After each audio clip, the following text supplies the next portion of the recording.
aluno, e seja bem-vindo para mais uma aula em casa. Dessa vez nós vamos fazer uma revisão e correção do capítulo 2 do módulo 1 com o tema Encontro dos Povos, das páginas 267 a 280. Neste capítulo nós estudamos como ocorreu o encontro dos portugueses, indígenas e africanos, e também conhecemos as principais características de cada um desses povos, né? Vamos relembrar? Vamos falar um pouco o que foi as grandes navegações. Então, com o objetivo de encontrar rotas marítimas para comercializar especiarias orientais, os portugueses e espanhóis organizaram expedições que ficaram conhecidas como grandes navegações. Essas viagens eram longas e os marinheiros tinham um cotidiano marcado por muito trabalho. Além disso, eles sofriam com poucas condições de higiene e alimentação insuficiente. Os territórios da África foram os primeiros a ser explorados com as grandes navegações. Nesse continente, os portugueses entraram em contato com diversas sociedades de costumes variados. Em uma das viagens das grandes navegações, uma expedição portuguesa chegou ao território onde atualmente é o Brasil, entrando em contato com os povos indígenas que viviam na região. Então, para buscar as rotas comerciais marítimas, eles fizeram diversas tecnologias navais, foram desenvolvidas e aperfeiçoadas. Veja alguns exemplos: a bússola, as caravelas, os mapas, eles foram de extrema importância naquela época para eles poderem conseguir fazer a viagem. Vamos para as atividades?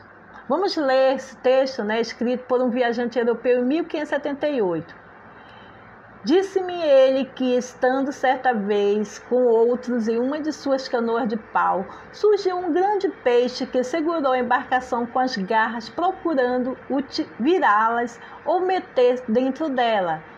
Vendo isso, decepei-lhe a mão com uma foice e a mão caiu dentro do barco, e vimos que ela tinha 5 dedos como a de um homem, e o monstro, excitado pela dor, pôs a cabeça fora d'água, e a cabeça, que era de forma humana, soltou um pequeno gemido. Agora eu pergunto, em sua opinião, esse trecho representa o imaginário europeu na época das grandes navegações? Justifica sua resposta. Bom, é uma resposta pessoal, não é mesmo, aluno? Mas eu vou dar uma sugestão. Sim, representa o imaginário português, dos europeus, pois descreve o ataque de uma criatura marinha na época em que o imaginário europeu pelos mares e o oceano eram movidos pelo medo e desconhecido. Se vocês colocaram isso, tudo bem, vocês acertaram.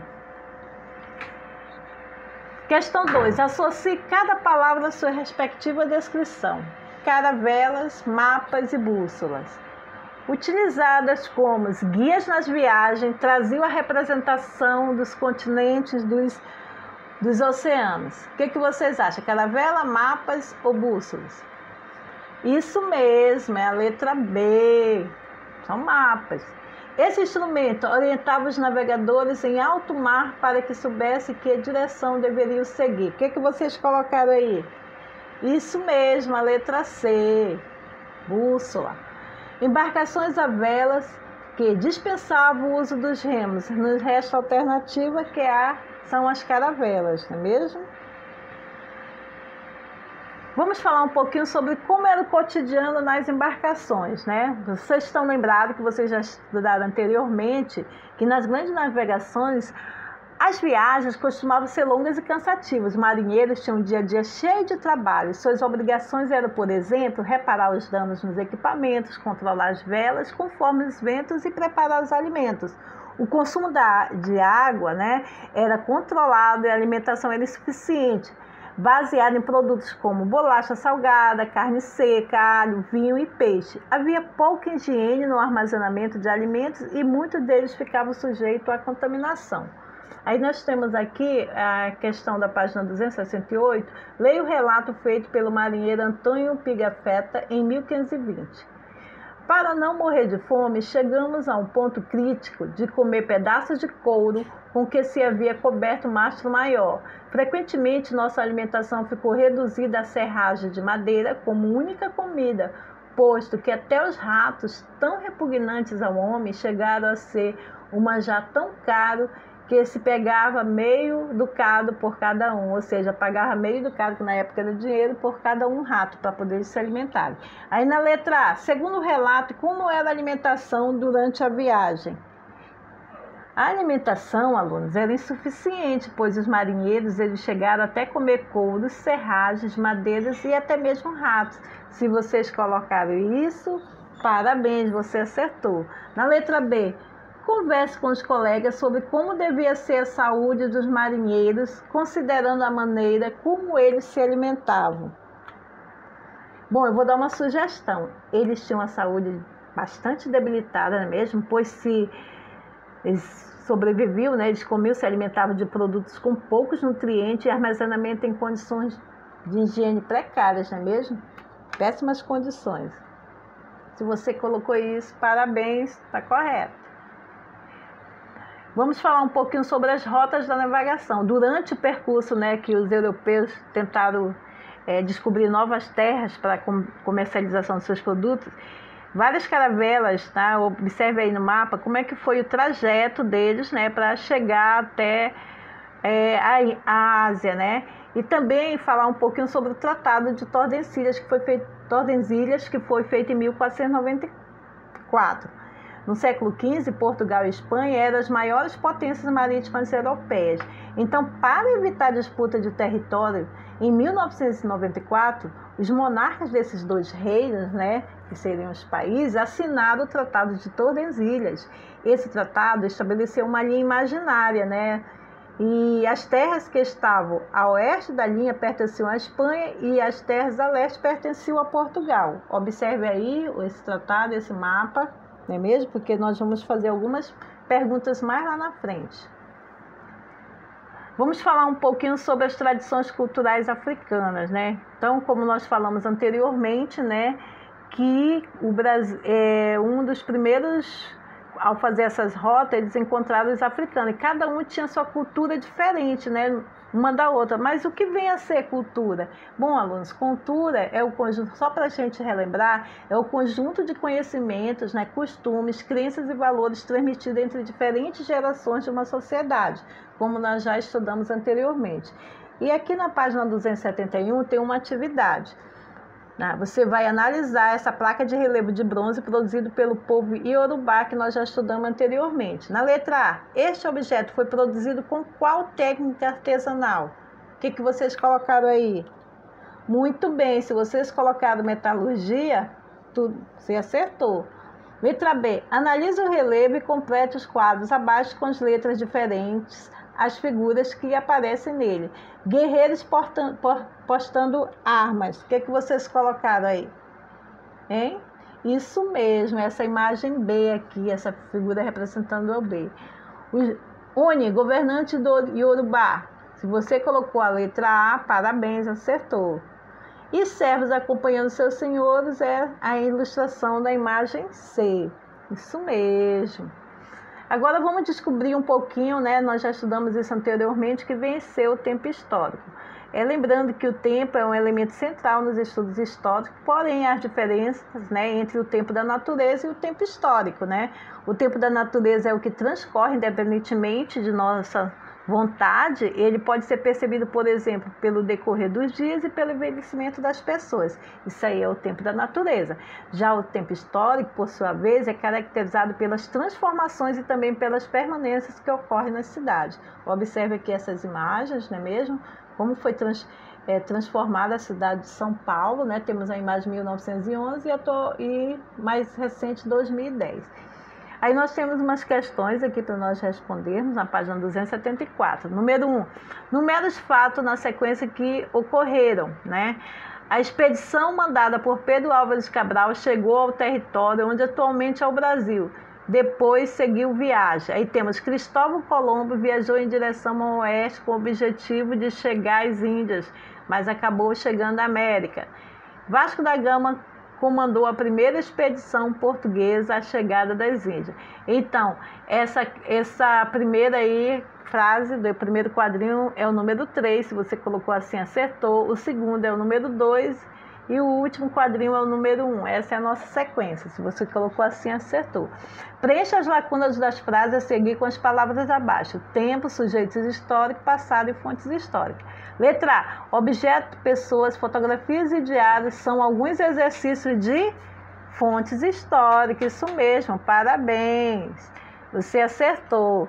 Letra B. São consideradas fontes históricas tudo aquilo que pode nos ocorrer, fornecer informações sobre o... Muito bem, sobre o passado. Letra C. O é um dos elementos mais importantes para os estudos históricos. Isso mesmo, é o tempo. Letra D. Os sujeitos históricos são responsáveis pelas transformações que ocorrem em uma sociedade. Isso mesmo. Na questão 3, cite algumas mudanças que você já observou no lugar onde você mora. Então, alunos, essas mudanças, isso aí é uma resposta pessoal, não é mesmo? Mas eu vou dar uma sugestão de algumas mudanças. Então, no município de Manaus, né, apareceram novas construções, pavimentação das vias e reformas urbanas, dentre outros. Isso aí é só uma sugestão, mas você pode colocar outra, tá bom? Já que se trata de uma resposta pessoal. E agora nós vamos relembrar um pouquinho sobre os primeiros habitantes do território, ou seja, quando os europeus chegaram no Brasil, quem foi que eles chegaram e viram pela primeira vez? Isso mesmo, foi os povos indígenas, não é mesmo? E aí, você conhece algum povo indígena que habita no Brasil ainda? Bom, são vários, não é mesmo? Mas, de antemão, eu já digo para vocês que foi reduzido bastante desde a época em que o Brasil, né, o Brasil colônia, desde quando descobriram o Brasil, tá bom? Agora, vamos para as atividades aqui da página 279. Na questão 1, todos os povos indígenas possuem a mesma cultura? Já que vocês agora já sabem o que é cultura, o que vocês acham? Não, não é mesmo? Por quê? Porque, embora encontremos algumas semelhanças entre as culturas de diferentes povos indígenas, há uma grande diversidade entre eles, não é mesmo? Aí, olha só, na questão 2, o texto abaixo descreve o cotidiano de Caiobe, uma criança indígena do século XVI. Leia esse trecho e responda as questões.